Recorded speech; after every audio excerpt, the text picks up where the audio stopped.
Chris, to open the game with that return, was that a situation where, because he was pretty back far in the end zone where he took it out, is that a situation where you're just going, let's try to get a home run here early? Let's just play football. And I thought it was good. It obviously turned out good for us. We got a lot of confidence in that unit.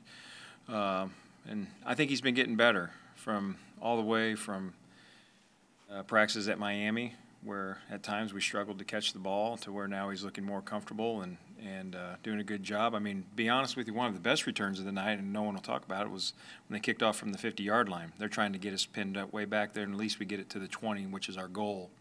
And he just has a nice knack for finding things. Good vision. He's a running back. So I'm glad the game started the way it did. What do you think a return like that will do, especially the first time he touches the ball, for his confidence moving forward? I think it did a lot for his confidence. And, that's good for a young player to experience that as opposed to the other way. But the Rams, they're a good unit, and they were playing aggressive, and it was a nice cutback coming back there. So glad it worked. Chris, who was the unsung hero on that return, the first one? Was there somebody we didn't see who kind of helped create that huge? No, schematically they tried to pin us over there and bring a lot of guys hot, and they were plussing over really far, and we were fortunate with how it worked out. The guys really on the backside did a nice job blocking, and then their backside too was really cutting the edge really fast, and that's part of the design. And he did a great job. Herbs did a great job of reading it and bringing it back. Chris, when they get the penalty on the extra point, or you guys get the penalty on extra point, even though they're up 2 scores, are you on alert for an onside kick there? I mean, absolutely. I mean, number one, you got to defend for the onside kick. We talked about that in the huddle, and then we talked about our drops and who we're picking up, because we're already behind the 8 ball, making sure that we get this thing knocked out. Like I say, we try to get it to the 20, and anything past that would be gravy, because they're trying to pin us in there.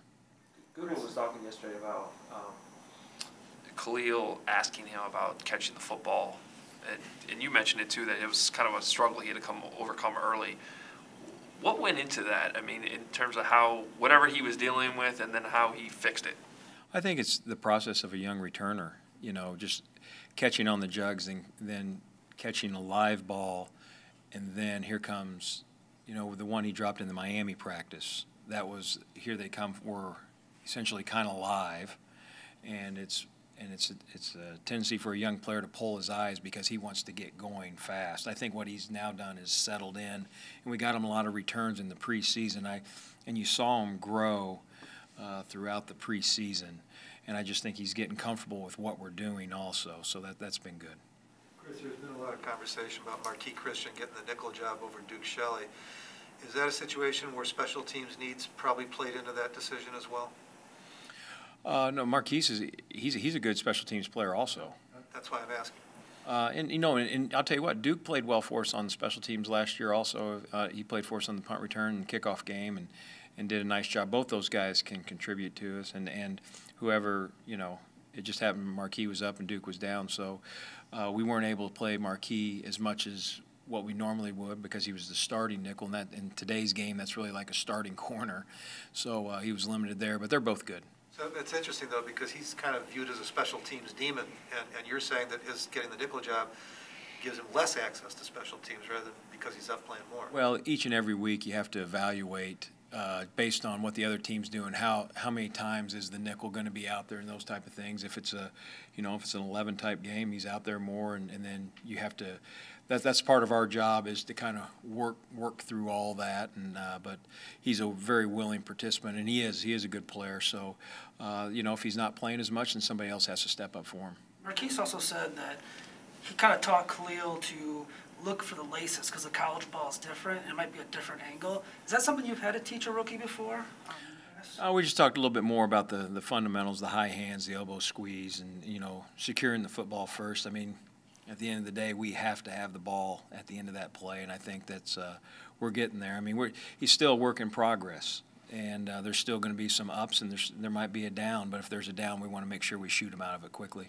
What type of challenges do the Bengals present this week? Really good. They're well coached. Coach Simmons has been there 19 years. Faced them a lot when I was in Cleveland. They got probably one of the top returners in the AFC in kick return. I mean, the guy is the Wilson kid, number 40. I mean, you'll see him. Let me put it, you'll notice him quickly, and play a lot of linebackers. They're well coached. They're physical downhill. I mean, it's typical AFC North ball squad. I mean, it's a black and blue team on special teams, so we'll have our work cut out for us. Coach, was the confidence in Cairo's ability to make that kick on 4th and 15, did that factor into the decision to go for it? And if so, what is the communication like between you and Matt when you're deciding whether or not to go for it on 4th down? Our communication is great, and I think Coach has already answered that question. So I'm. About Cairo? Did it have anything to do with his ability to make that kick? Cairo can make kicks. Chris, I know you want to be aggressive, and I know Khalil's your guy, but first play of the game, first play of his NFL career, it's his decision. You're not on a headset. He's coming out from 7.5 yards deep. What's your first reaction? This will be exciting. So, you know, I think, and I will say this. I will always preach that we're going to be aggressive, but we don't want to be reckless. And I think you guys have known me, and I know that, I think because Larry asked me last week about 84, and we brought everything out because of 84. But, you know, I still, a lot of same guys are blocking, and I have confidence in those guys. And, you know, at times maybe we do have to be a little bit more choosier. But at the same time, if we feel like there's an opportunity, let's go. I still live by the philosophy you have 0% chance of scoring if you take a knee. You do give yourself a chance. And at the end of the day, if they stop us, we better make sure we get the ball at least to the 25. Did you think he was gone at any point? Did you think he was gone? I saw some angles. I thought it was going to be just what it was. I thought it was going to be a big return, get the momentum going, and then obviously we got going there offensively also. So that was good. I thought that was good complementary football right there. You ever have a kicker not be ready to kick a field goal like in Oakland? What do you think of that? Oakland. Vegas? Vegas, yeah. I didn't see it, to be honest with you, but I thought you were referenced when their kicker, the Rams, on the first, I think it might have been the first extra point, he wasn't out there. Oh, okay. And I was looking around. I was waiting for a Johnny Heckert throw or something, and I was scanning everywhere. It was and then I could see on their sidelines they were scrambling for their kicker. So I'm going to try to avoid that. Okay. Thanks, guys.